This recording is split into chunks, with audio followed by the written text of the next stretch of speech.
drops, the water is now frozen. And of course, the volume which was being occupied before by the water, okay, cannot be the same because now liquid has been turned into solid, so therefore it needs more space. Okay, now as a result of that, the frozen ice, okay, they expand, okay, or they exert pressure on the rocks, causing the cracks to widen. Eventually, what will happen, because this process is continuous, it will cause the rock to split and break into smaller pieces.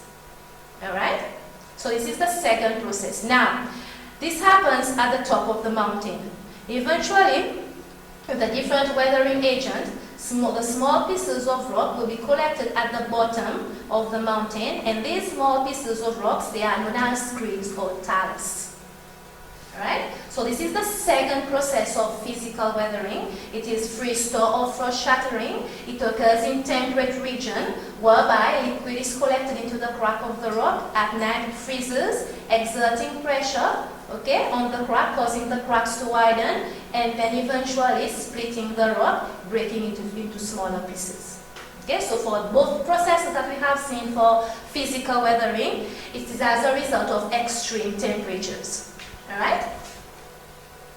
Now, second type of weathering. We've said how many types of weathering do we have? We have three main types of weathering. The second one that we are going to discuss is biological weathering, also known as biotic weathering. Now, in Seychelles, this is very common, especially for the flora, whereby we see plants, okay, breaking up the rocks. Now, biological weathering can occur as a result of both plants and animals breaking down the rock. And how do they do that?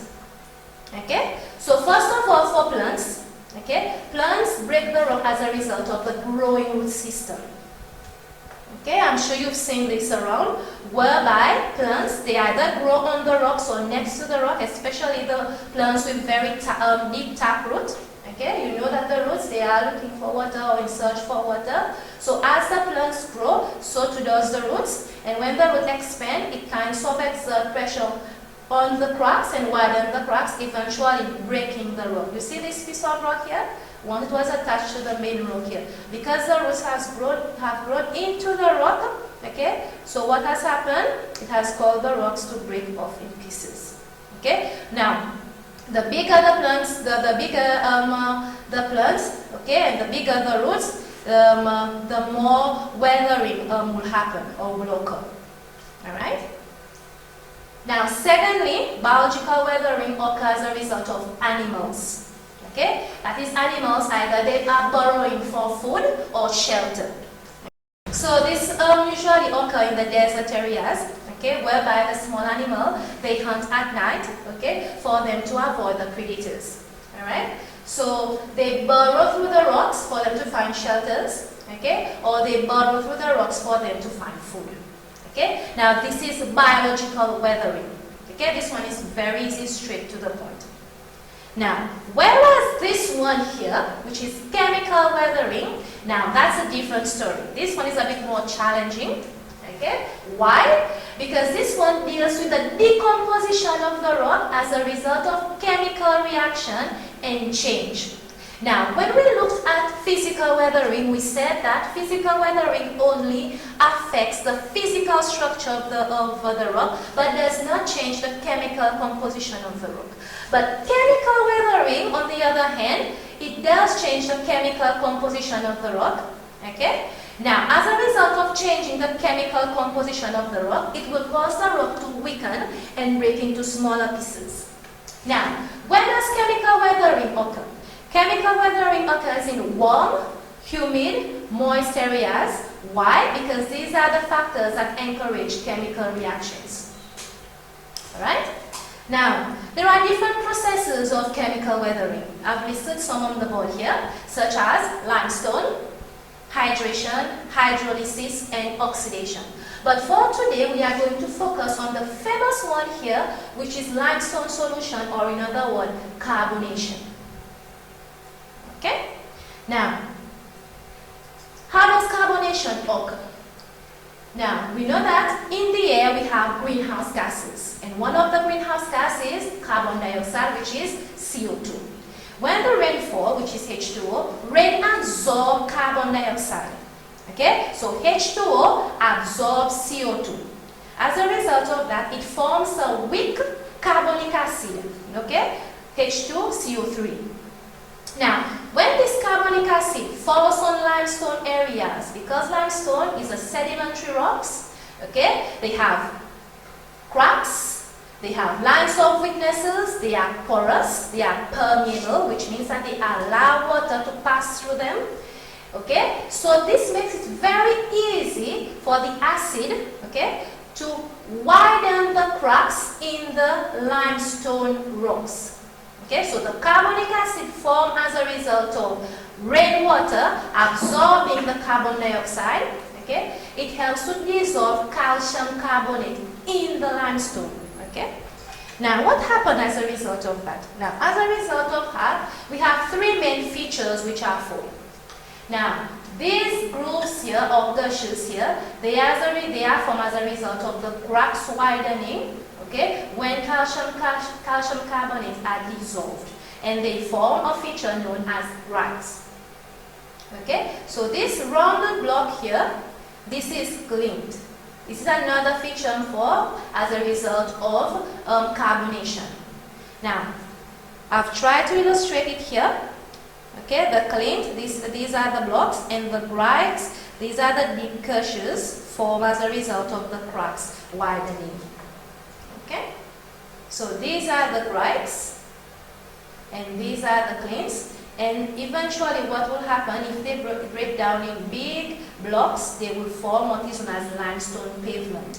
Just like the pavement that we have by the roadside, but this one is made up of limestone, and it's sedimentary rock.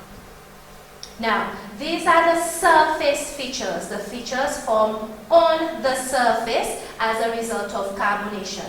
But as a result of carbonation, we also have features which are formed underground. Okay? In Seychelles, it's not very common because we don't have a lot of limestone areas and we don't have underground caves. Okay? Now, these are the limestone features. Now, these ones here, these are the columns or the pillars. Okay? These are the stalactites and then the stalagmites. How are the stalactites and the stalagmites formed? Now, as I've said before, the limestone rocks, they have pores in them. They have tiny holes in them. As a result of the carbonic acid, these tiny pores or holes will eventually become bigger, known as the sinkholes or the swallow holes. Okay? This will eventually, the water or the river will disappear underground. Because it's calcium carbonate and because underground the temperature is cooler, okay, it will solidify the calcium carbonate and it will drips down. As it drips down, it's solidified, forming an icicle-like shaped feature known as the stalactites. Okay? And if it falls on the cave floor, on the ground, the same thing will happen. It will keep on solidifying on top of each other and form another feature known as the stalagmites. If it so happens that the stalactites, they join together with the stalagmites, they form a natural pillar. Okay, so we have three features which are formed on the surface, that is the glints, the grikes, and the limestone pavement, and three features which are formed underground, that is the stalactites, the stalagmites, and the natural pillar. Okay, so we have come to the end of the lesson, but before I end, I would like to go over the lesson, okay, with different questions that we have to answer to ensure that we have really captured what I've been taught today. Now, the first one is define the term weathering. At the beginning of the lesson, I told you that one of the objectives was for us to know what is weathering. So, define the term weathering. Weathering is the disintegration and the decomposition of rocks in situ as a result of rain action, extreme temperatures, and biological activities. Second one, list down the main types of weathering. How many types of weathering did I say earlier on? We have three main types of weathering. Physical weathering, also known as mechanical weathering. Biological weathering, also known as biotic weathering. And lastly, chemical weathering. Okay, differentiate between physical and chemical weathering. Okay, now physical involves the breaking down of rock, okay, without affecting or changing the chemical composition of the rock. Meaning it affects only the physical structure of the rock. Whereas chemical weathering, it is the decomposition of the rock as a result of chemical reaction that changes the composition of the rock. Fourthly, explain the process of A, exfoliation, which is the process of physical weathering, and B, carbonation, which is the process of chemical weathering. Exfoliation. Exfoliation occurs in areas whereby the rocks are bare, they are exposed to direct sunlight, okay? During the day, because it's very hot, the outer layer of the rock gets heated up and expand. At night, as the temperature cools down, okay, the rock contracts. This continuous contraction expansion of the rock causes the outer layer of the rock to weaken and break into smaller pieces. Whereas carbonation, this involves a chemical reaction as a result of rainwater absorbing carbon dioxide, creating a weak acid, okay? The weak acid dissolving calcium carbonate in the rock and then creating features such as rikes, plains, limestone pavement.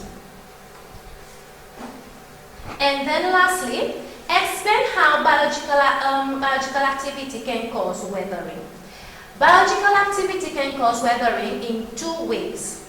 Either by plants, whereby their roots grow deep into the crack of the rocks, widening the cracks of the rock and breaking the rock into smaller pieces, or by animals, when the animals burrow through the rocks for them to find food or shelter. Thank you very much for your attention. I hope you have learned something today and hope to see you soon.